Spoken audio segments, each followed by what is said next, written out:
Friends, आज के इस वीडियो में हम करेंगे एक्सरसाइज 3.1 का क्वेश्चन नंबर 1, जो कि एक एज रिलेटेड वर्ड प्रॉब्लम है। ये क्वेश्चन ना मुझे डोरेमोन के टाइम मशीन की याद दिलाता है, किस तरह वो प्रेजेंट, फ्यूचर, पास्ट में इतनी आसानी से ट्रैवल कर लेता था। ये क्वेश्चन भी हमें टाइम ट्रैवल कराने वाला है। चलिए देखते हैं क्वेश्चन हमारा। क्वेश्चन कहता है, Aftab tales his daughter 7 years ago I was 7 times as old as you were then. Also, 3 years from now I shall be 3 times as old as you will be. Find their present ages. जैसा कि मैंने आपसे कहा था, हम करने वाले हैं टाइम ट्रैवल। आफ्ताब अपनी बेटी को ले जाते हैं समय में 7 साल पीछे और फिर 3 साल आगे। फ्रेंड्स, यहाँ प्रॉब्लम ये आता है कि यहाँ x एंड y को सपोज क्या करना है। तो आंसर बहुत सिंपल है। क्वेश्चन में आपसे जो भी पूछा जाता है वो ही हम x और y सपोज करते हैं। इस क्वेश्चन में आपसे पूछा जा रहा है फाइंड देयर प्रेजेंट एजेस, तो इसका मतलब हमें इनकी प्रेजेंट एज को x एंड y सपोज करना है। तो यहाँ हम देखते हैं कि आफ्ताब की प्रेजेंट एज हो जाती है x इयर्स एंड उनकी बेटी की प्रेजेंट एज हम मान लेते हैं y इयर्स। देखा, सिंपल था ये। अब हम चलते हैं अपने प्रॉब्लम क्वेश्चन की पहली लाइन पर। पहला statement, 7 years ago I was 7 times as old as you were then. Aftab अपनी बेटी को ले जा रहे हैं समय में 7 साल पीछे और एक रिलेशन बताते हैं। तो यहाँ हम स्टार्ट करते हैं एक छोटे से एग्जाम्पल के साथ।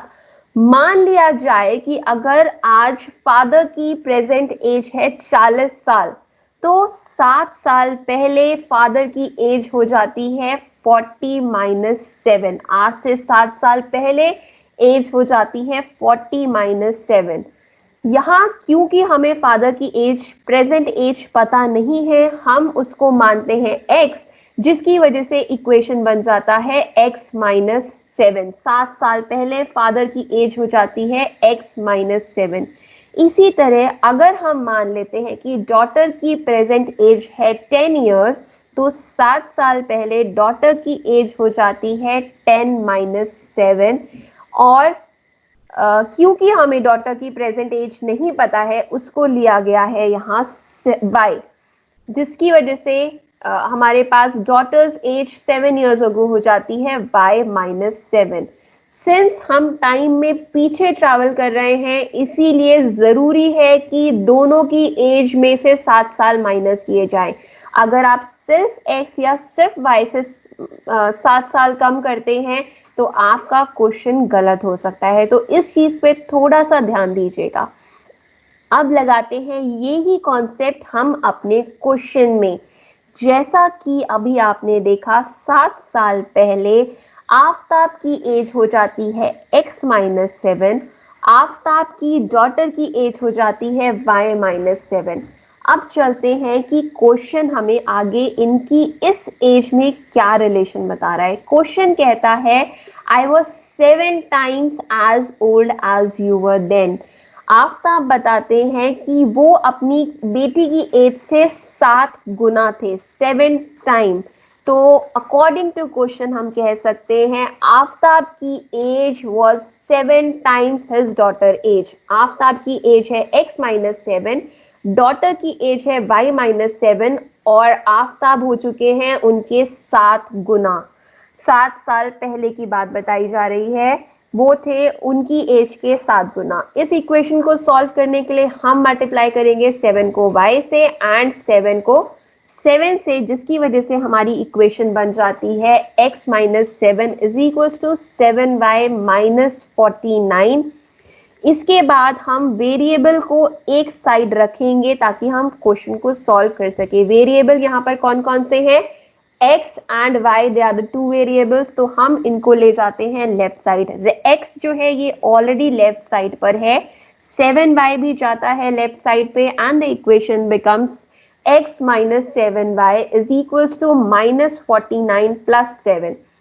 ये -7 राइट हैंड साइड जाकर हो गया है +7 एंड फाइनली हमारी इक्वेशन बनती है x minus 7y is equals to -42, जिसको हम नाम देते हैं इक्वेशन नंबर 1, क्योंकि अभी हमारे पास 3 साल बाद की भी एक इक्वेशन बनेगी जिसको हम नाम देंगे इक्वेशन नंबर 2।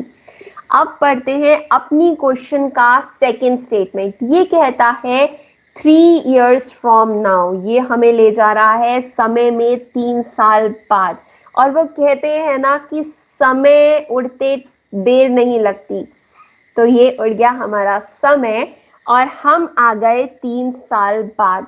तो 3 साल बाद आफताब की एज, प्रेजेंट एज में हम जोड़ेंगे 3 साल, और उसी तरह आफताब की डॉटर की प्रेजेंट एज में भी जोड़े जाएंगे 3 साल। ये अपनी लाइफ में 3 साल आगे जाने के बाद का रिलेशन बता रहे हैं।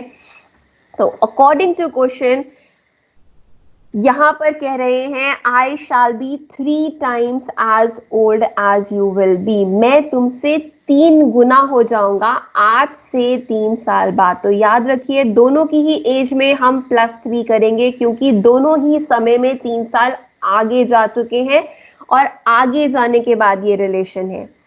हमारी इक्वेशन बन जाती है x + 3 जो कि है आफताब की एज, y + 3 जो कि है उनकी डॉटर की एज, और आफताब कहते हैं मैं आपकी एज का 3 गुना हो चुका होऊंगा 3 साल बाद। तो कितना प्यारा सा ये रिलेशन आफताब ने अपनी बेटी को दिया। हमें ये सॉल्व करना है और बताना है उनकी प्रेजेंट एज क्या होगी। हम यहाँ मल्टीप्लाई करते हैं 3 को y से एंड 3 को 3 से, एंड हमारी इक्वेशन बन जाती है x + 3 is equal to 3y + 9। जैसा कि मैंने पहले बोला था वेरिएबल्स को एक साथ लेफ्ट साइड पर हम यहाँ लेके आएंगे, दैट इज x और y दोनों ही लेफ्ट साइड पर पहुंचेंगे और हमारी इक्वेशन बन जाएगी x minus 3y।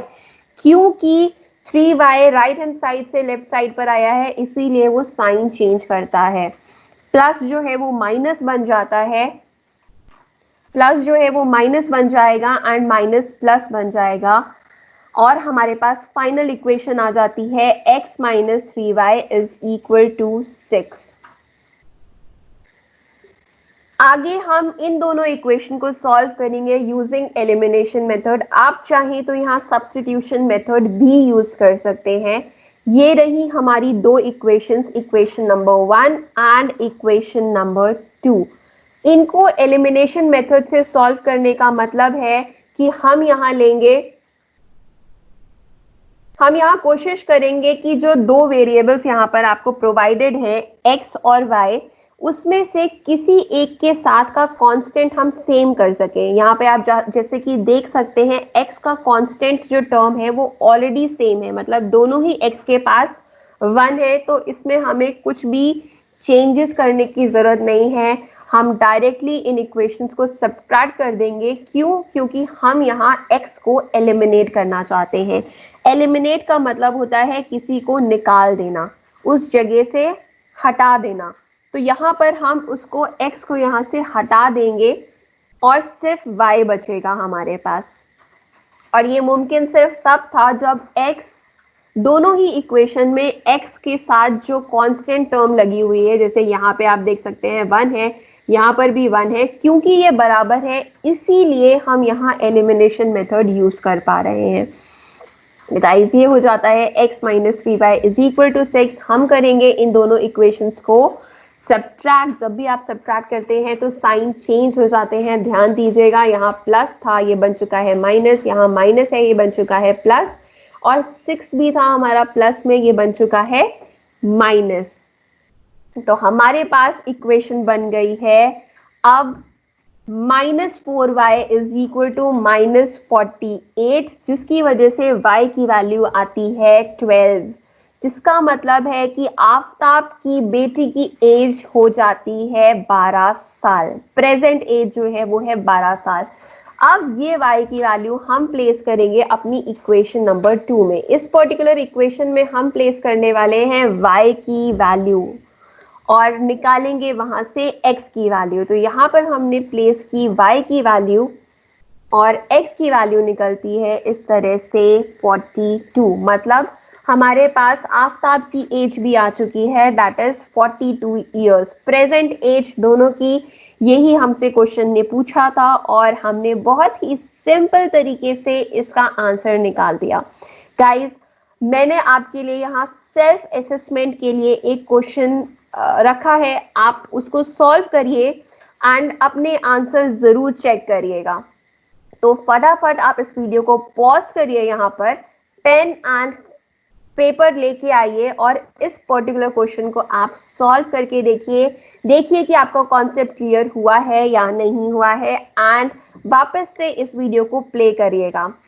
Welcome back friends, आप यहाँ पर अपने आंसर्स को मैच कर सकते हैं। 5 years hence, यहाँ पर क्वेश्चन बता रहा है 5 years hence, मतलब आज से 5 साल बाद the age of Jacob will be 3 times that of his son. 5 years ago Jacob's age was 7 times that of his son. यहाँ पर वो पहले हमें समय में आगे लेके जा रहा है और फिर समय में पीछे लेके जाता है। तो समय में जब आगे गए तो जेकोब की एज हो जाती है x+5, जेकोब के बेटे की एज हो जाती है y+5, and according to question जो है वो कह रहे हैं वो उनके 3 गुना हो जाते हैं 5 साल बाद, और ये बन जाती है हमारी equation number 1।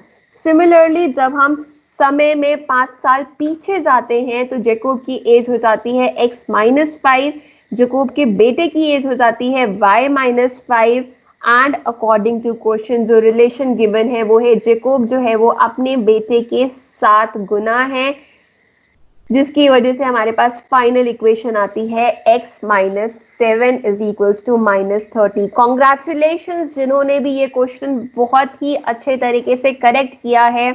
Thank you so much friends, आप लोग इस वीडियो में बने रहे। आप मुझे कमेंट बॉक्स में जरूर बताइएगा कि आपको नेक्स्ट वीडियो किस टॉपिक पर चाहिए। मैं जिस भी कमेंट पे सबसे ज्यादा लाइक होंगे उस पे वीडियो जरूर बनाऊंगी। Thank you so much.